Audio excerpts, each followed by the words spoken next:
volver a empezar para que quede la grabación también. Bueno que me hablaste porque si no, no grabo. Ok.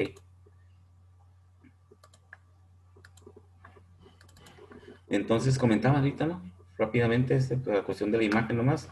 Las tres situaciones que tenemos para calcular el trabajo a volumen constante, en donde si el volumen es rígido, pues no hay forma de que se expanda el fluido ni se contraiga, porque el volumen no cambia. Y como el gas, por más poquito gas que haya, siempre va a ocupar el volumen que lo contiene. Pues no podemos decir que si se enfría el gas, se hizo más chiquito el volumen de gas. No, no, siempre va a ocupar el volumen que lo contiene.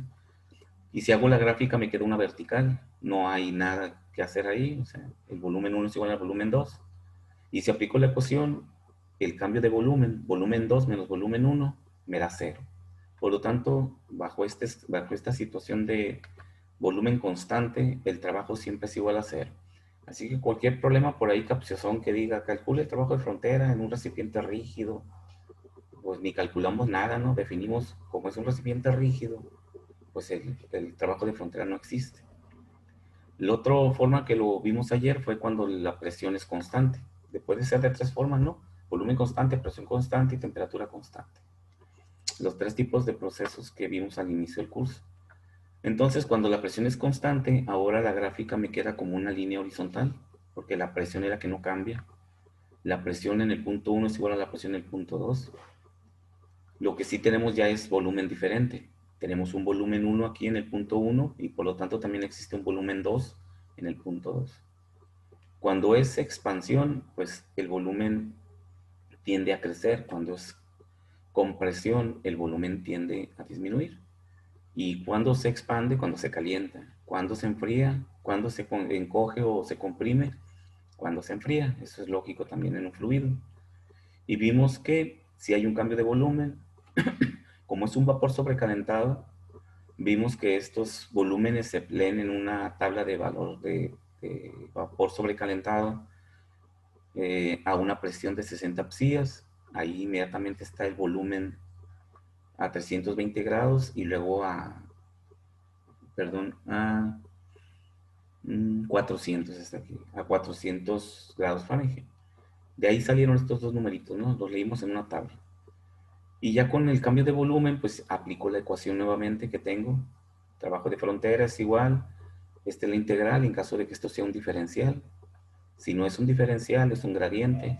Y mencionamos que ya el cálculo ya el cálculo del trabajo aplicando la ecuación siempre son gradientes, ¿no? Se convierte ese diferencial, se convierte en gradiente. O sea, un delta, el triangulito B.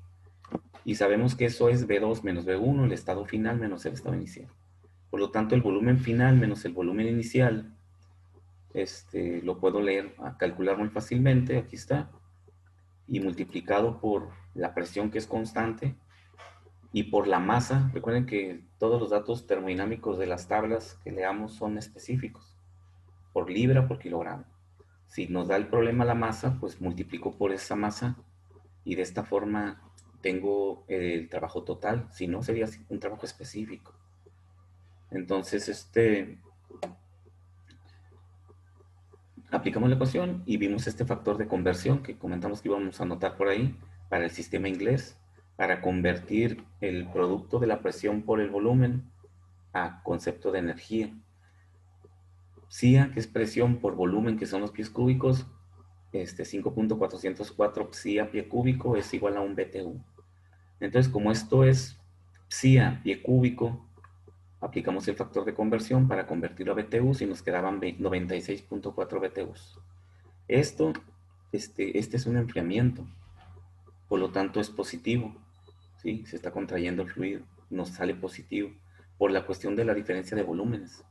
El volumen mayor menos el volumen menor, pues siempre nos va a dar positivo el resultado. Entonces, el trabajo de frontera es positivo cuando se reduce el tamaño del, del gas y es negativo cuando incrementa el tamaño del gas. Si este proceso lo hacemos al revés y partimos ahora lo bueno, sí, es expansión, es expansión. Si ahora lo hacemos al revés, simplemente nos quedaría aquí el signo negativo. Es todo, ¿no? Es todo lo que cambiaría. Entonces, nos faltaría ver un problema en el cual tengamos un proceso a temperatura constante. Este problemita, el 4.6, es un ejemplo de ese proceso. Observamos el gráfico que ya nos da el problemita y nos dice, calcula el trabajo total en kilojoules producido por el proceso isotérmico de la figura, pues esta figura, cuando el sistema consiste en 3 kilogramos de oxígeno. Nos vuelve a dar la masa, y sí que vamos a calcular el trabajo total, y nos da el diagramita ya hecho. Como es isotérmico, sabemos que esta es su gráfica. En el estado 1 aquí, tenemos una presión de 200 psias, de 200 kilopascales, está en el sistema internacional. Y tenemos un volumen 1 aquí que no nos lo da el problema, pero eso no significa que no existe, pero no nos lo da, nos está obligando a que lo encontremos de alguna manera. Luego dice que esto se comprime, fíjense que se está incrementando la presión sobre una misma línea de temperatura. Recuerden que aquí van las isotermas. Entonces a esta temperatura que tampoco nos la da, llegamos a un punto 2, se comprimió porque se incrementó la presión de 200 a 600 kilopascales. Y en ese punto 2 de 600 kilopascales sí nos da un volumen de punto 2 metros cúbicos sobre kilogramo. Esos son los datos que nos está dando. Si nos hubiera dado los datos describiéndonos el proceso, pues hubiéramos hecho este diagrama, ¿no? Aquí no lo da. Y nos pide que calculemos el trabajo total. Observamos que aquí también hay un área bajo la curva o bajo el proceso. Esta área que queda en este triángulo, esa área es el trabajo de frontera.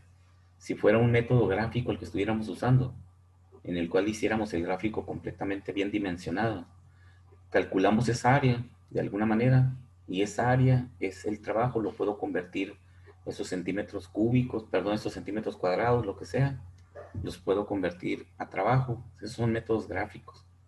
Claro que como esto es una curva, eso es muy complicado. En el problema no había tanto problema, porque como es un cuadrado, lado por lado me da el área y ya gráficamente pudiera encontrar el trabajo de frontera.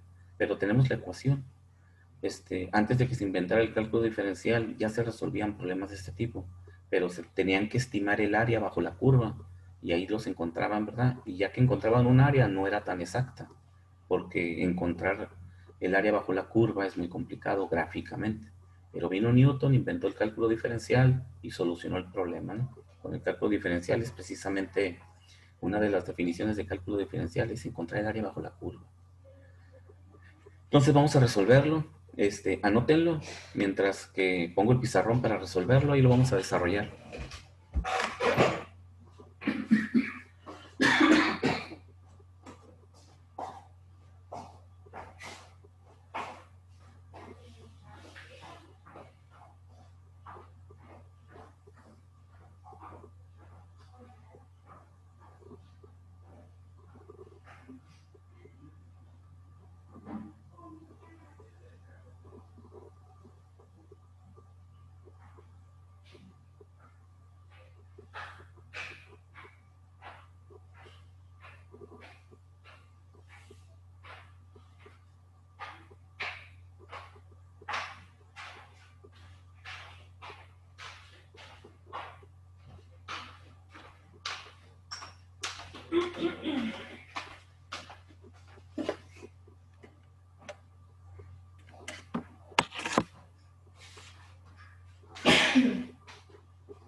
¿Eso lo vas a usar o lo vas a borrar? Lo voy a usar. No, voy a borrar.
Dame más. Sí, no. Son 200 kilopascales. Acá son 600. Acá tenemos un volumen de 0.2.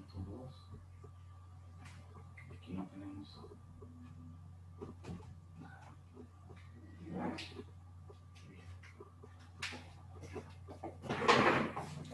Ok, vamos a pasar. Ah, y 3 kilogramos. Es oxígeno, ¿no? 3 kilogramos. Recuerden, este problema es isotérmico. Es a temperatura constante, ¿no? Para tener un ejemplo de cada uno de ellos. Es isotérmico. Y nos plantea esto. Son 3 kilogramos de oxígeno. Y les comentaba que este es el trabajo de frontera. El área que está aquí, ese es el trabajo de frontera que vamos a estimar. Tenemos una sola ecuación. Mi ecuación me dice, la ecuación, que el trabajo de frontera es igual a la presión por el diferencial de volumen. Siempre que existe un trabajo de frontera tiene que haber un cambio de volumen. Y lo usamos en el ejemplo anterior, cuando la presión era constante y después cuando el volumen era constante. Ahora la temperatura es la constante. Esa ecuación, como está escrita, no podemos aplicarla. ¿Por qué? Porque la presión es la constante y no es en mi problema, no es la presión la que está constante, es la temperatura. Pero la podemos transformar muy fácilmente a una expresión en función de la temperatura constante. No voy a hacer el desglose matemático, voy a establecer el proceso y poner la ecuación. No tiene mucho sentido hacer el proceso para obtenerla porque pues, lo que necesitamos es la ecuación. Por cambio de variable le voy a poner, por cambio de variable. ¿Qué variable voy a cambiar? Cambiamos la presión por la temperatura.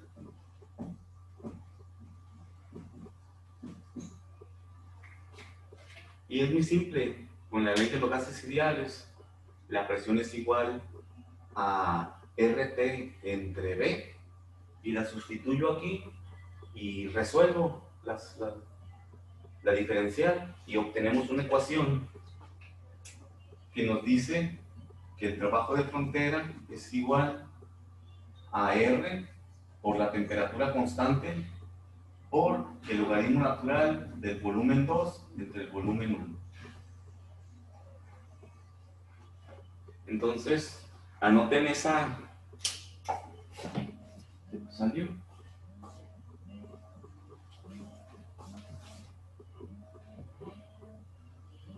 ¿Te salió, verdad, el pizarrón? Permítanme, ahorita lo volvemos a poner. Sí, profe.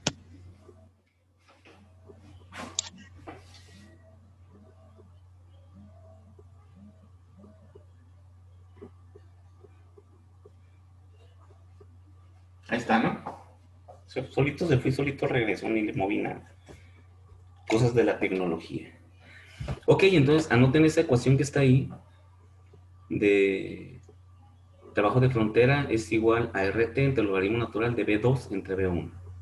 Esta ecuación siempre la vas a usar cuando tengan un proceso isotérmico, como este caso. La ecuación de arriba, W es igual a P diferencial de B, cuando la presión sea la constante. Y cuando el volumen es constante, pues sabemos que ahí ni siquiera resolvemos, ¿no? La ecuación se hace cero y no aplica, ¿no? Disculpe, profe. ¿Mande? Los demás se miran el pizarrón, yo no lo miro. Me A aparece en ver, negro. cancelar video. Pues según esto se está transmitiendo, déjame lo cancelo y lo vuelvo a poner. A lo mejor eso de que se fue y volvió, ya no regresó. Yo sí lo miro, profe. ¿Sí? Ah, pero ahí ya no, ¿verdad? Ya lo cancelé, ¿va? No, ahí ya no. Ok, ahí está otra vez. Sí, porque ahí me decía que estaba, pero como ya sabemos las complicaciones de esto. Ahí lo ves ahora sí, Julio. No, no, miro, me voy a salir, me voy a volver a meter. Porque los demás sí lo ven, ¿verdad? Sí, profe. Ok, entonces esa ahí, a lo mejor si entra y vuelves, sales y vuelves a entrar, ya lo ve. Bueno, entonces así tenemos nuestro formulario, ¿no? Esta ecuación es únicamente para procesos isotérmicos. Y la aplicación es directa, ¿no? Nada más que fíjense que mi problema no me dio la temperatura, me dijo que es isotérmico, pero no me dio la temperatura. Y luego también no me dio el volumen 1 no me lo dio. Aquí está. Pero podemos calcularlo porque ya sabemos cómo calcularlo, ya lo vimos en los temas anteriores. Aquí es donde empezamos a aplicar las competencias que vimos en los dos primeros exámenes, ¿no? Entonces, me doy cuenta que necesito la temperatura. Vamos a calcular la temperatura. Voy a poner acá. Calculamos la temperatura. Temperatura. Entonces, aquí es muy simple calcular la temperatura. ¿Por qué? Porque como es un proceso isotérmico, la temperatura a lo largo de todo el proceso es la misma. Quiere decir que si la calculo en el estado 1, esa temperatura es la misma que va a tener en el estado 2, allá en el número 2. Entonces, observamos que en el estado 2 tengo presión y tengo volumen. Entonces, ahí puedo calcular la temperatura con la ecuación de los gases ideales. Es la única ecuación que tenemos para trabajar gases, ecuación de los gases ideales. Entonces, con la ecuación de los gases ideales, calculamos esa temperatura. Vamos a ponerlo ahí. Si BB es igual a RT en el punto 2, le voy a poner temperatura es igual a presión 2, volumen 2 entre la R. La presión 2, sustituyendo, temperatura va a ser igual a la presión 2, 600 kilopascales, que multiplica el volumen 2, punto 2 metros cúbicos por kilogramo, entre el valor de R, 8.314472, creo que es algo así, kilopascal, metro cúbico sobre kilomol. Okay. Déjame checar si la R es correcta. 8.314472. Falta un 1. Voy a poner 31 menos 4. Entonces, aquí es como le hacíamos en los problemitas cuando vimos gases ideales, ¿no? Hacíamos este tipo de problemitas. Encuentra la temperatura, encuentra la presión. Aquí pues ya lo aplicamos en otro problema de trabajo. Entonces observamos nuestra expresión. Sabemos que siempre que usamos la R para calcular con la ley de los gases ideales, siempre hay que convertir la masa, ¿no? Porque la R siempre está en kilomoles. Y el problema, cuando involucra el volumen específico, siempre viene en kilogramos. Lo leemos de una tabla y siempre viene en kilogramos. Entonces, vamos a convertir los kilogramos que están arriba, vamos a convertirlos a kilomoles. Y ya sabemos que para la masa siempre es el peso molecular del gas. El gas es oxígeno, pero es oxígeno molecular. Recuerden que este tipo de gases nunca es tan solo el oxígeno como un átomo de oxígeno, ¿no? Forma siempre un enlace covalente con otro átomo de oxígeno y son moléculas diatómicas. El oxígeno, el nitrógeno, el hidrógeno, el helio, el cloro, incluso el bromo gaseoso es diatómico. Entonces, su peso molecular es 32. Lo voy a poner aquí. El kilogramo está abajo. Voy a poner para cancelar unidades. Metro cúbico sobre kilogramo.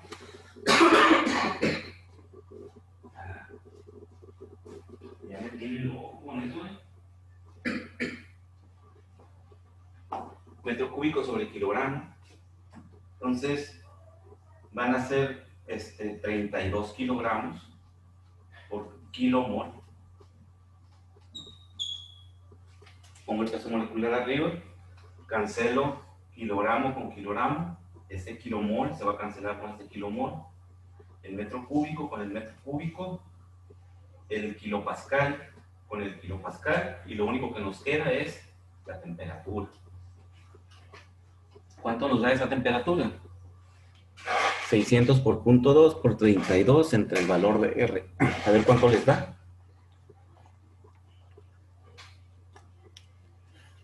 Y es la temperatura constante esa. En Kelvin nos lo va a dar.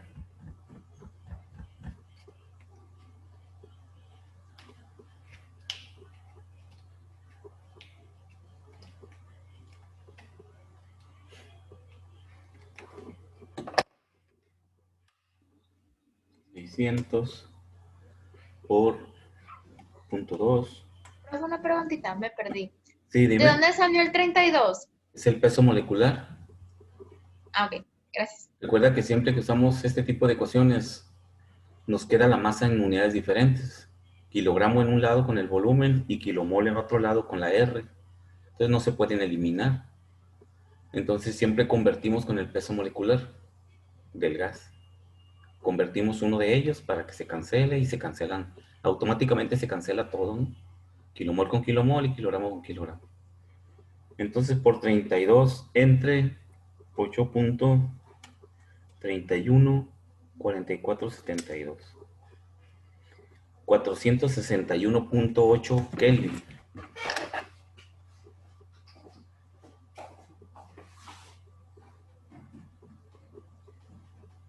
Lo voy a poner acá.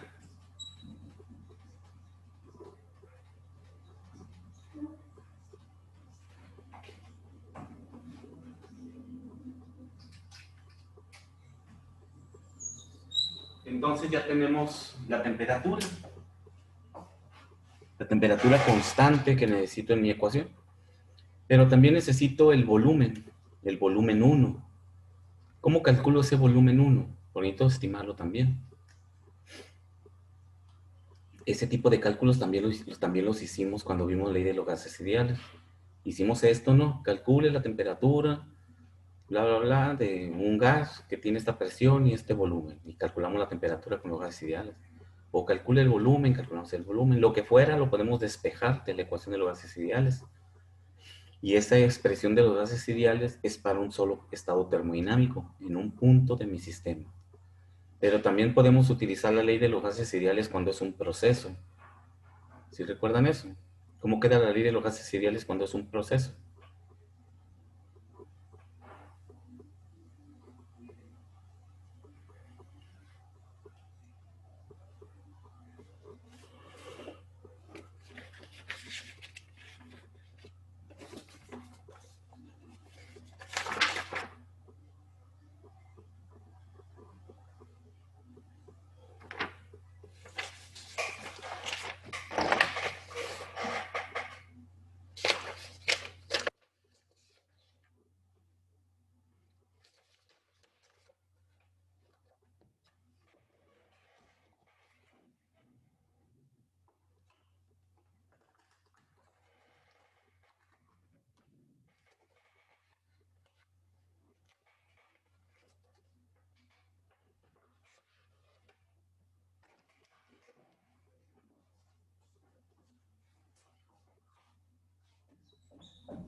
Para el volumen 1,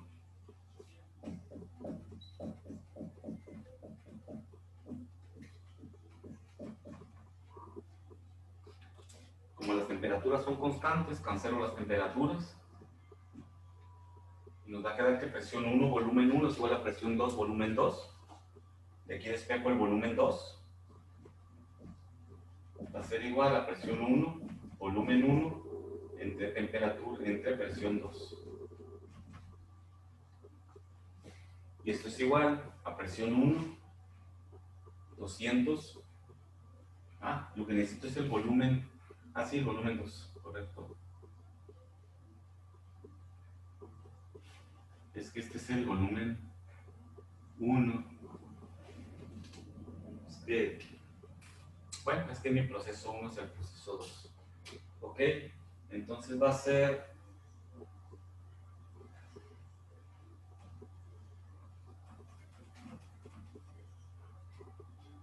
Voy a volver a despejarlo porque los tengo invertidos.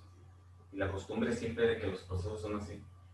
Este es 2, presión 2, volumen 2, voy a despejar volumen 1.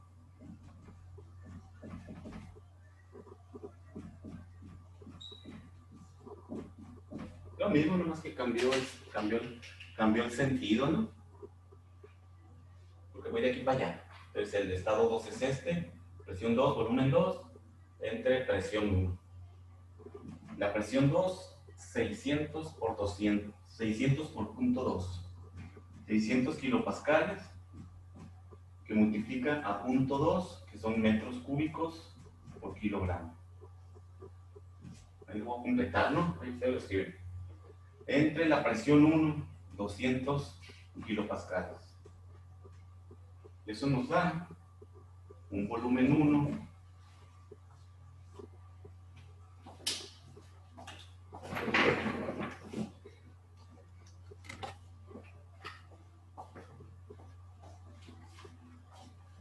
600 por punto 2 entre 200.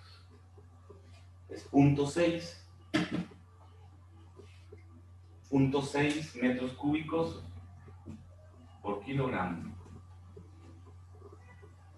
Y es muy lógico que si este es punto 2, este sea punto 6. Y que esta temperatura es de 461.8 Kelvin.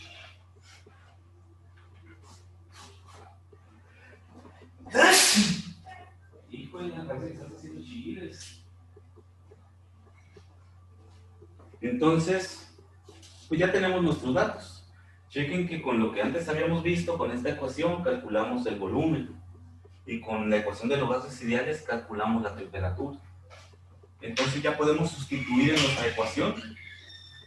Finalmente, para el trabajo, por lo tanto, trabajo de frontera va a ser igual a la R, que ya sabemos que es de 8.31.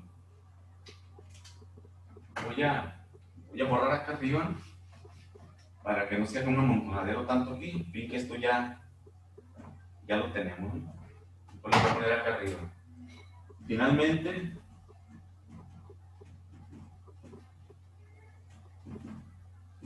trabajo de frontera va a ser igual a la R, 8.31, 44.72 kilopascal metro cúbico sobre kilomol Kelvin, que multiplica la temperatura, 461.8 Kelvin, que multiplica al logaritmo natural del volumen 2, que es este punto 2,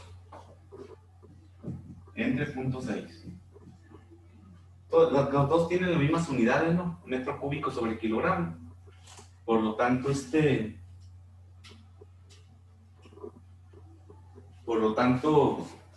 voy a hacerlo más para allá, ¿no? Lo moví ahorita. Por lo tanto, no es necesario poner las unidades, ¿no? Pues se cancelan.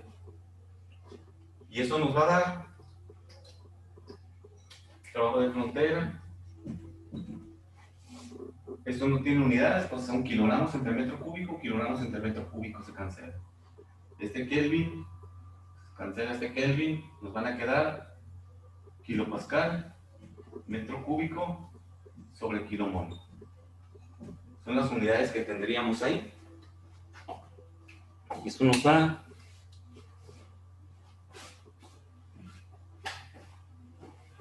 8.314472 por 461.8 por logaritmo natural de punto 2 entre punto 6.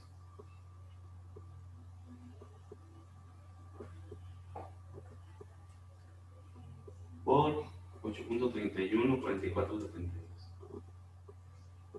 4.218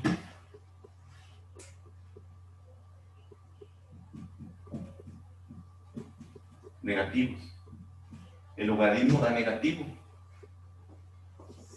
Si hacen punto 2 entre punto 6 en su calculadora y luego le ponen el logaritmo natural,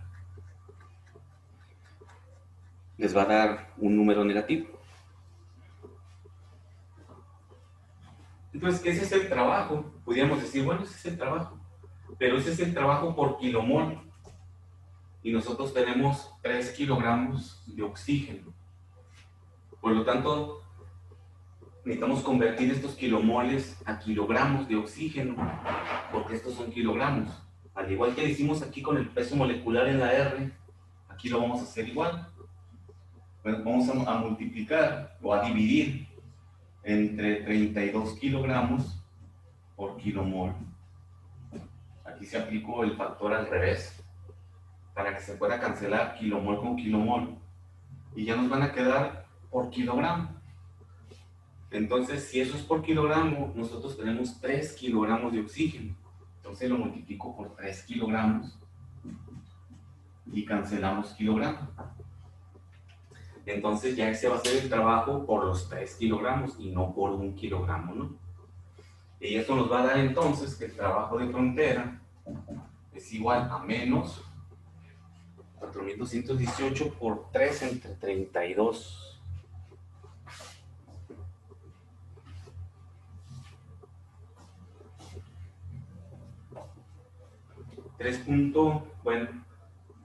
395.5.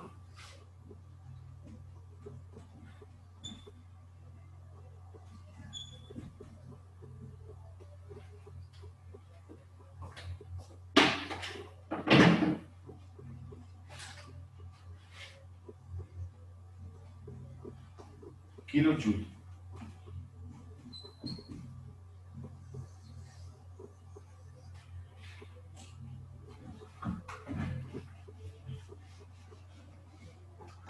Ahora, chequen cómo el resultado lo puse en kilojoules cuando teníamos, ¿qué nos quedaba arriba de unidades? Nos quedaban kilopascal por metro cúbico.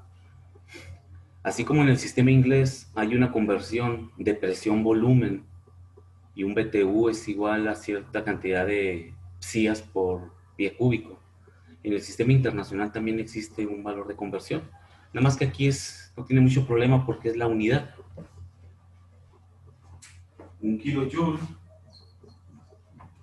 es igual a kilopascal por metro cúbico. Por lo tanto, siempre que tengamos kilopascal por metro cúbico es igual a kilojoule, porque 1, 1, 1, no hay un número como en el sistema inglés. Por lo tanto, esto es igual a kilojoule.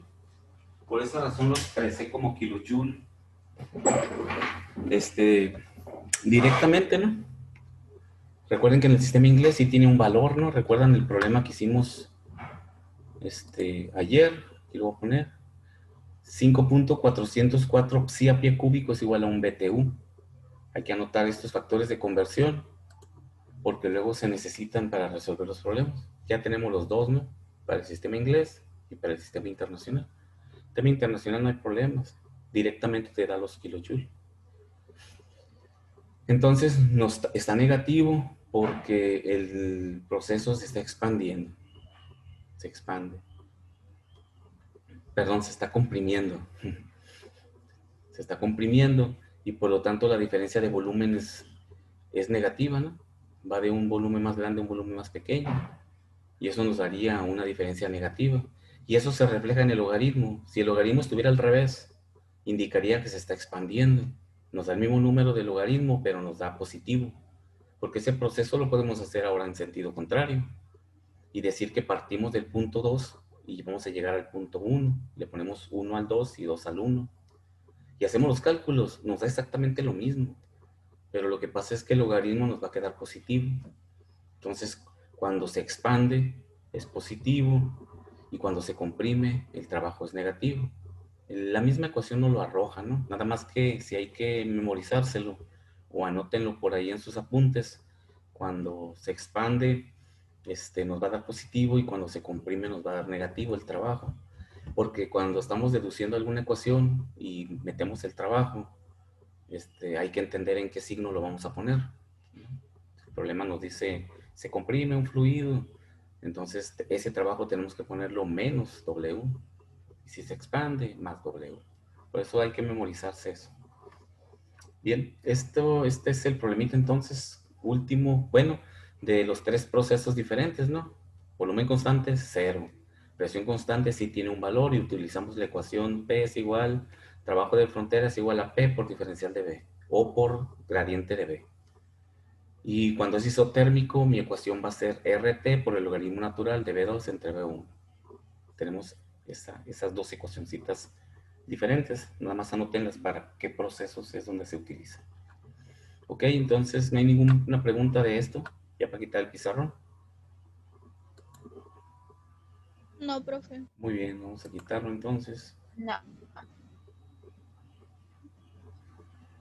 Ok. Muy bien,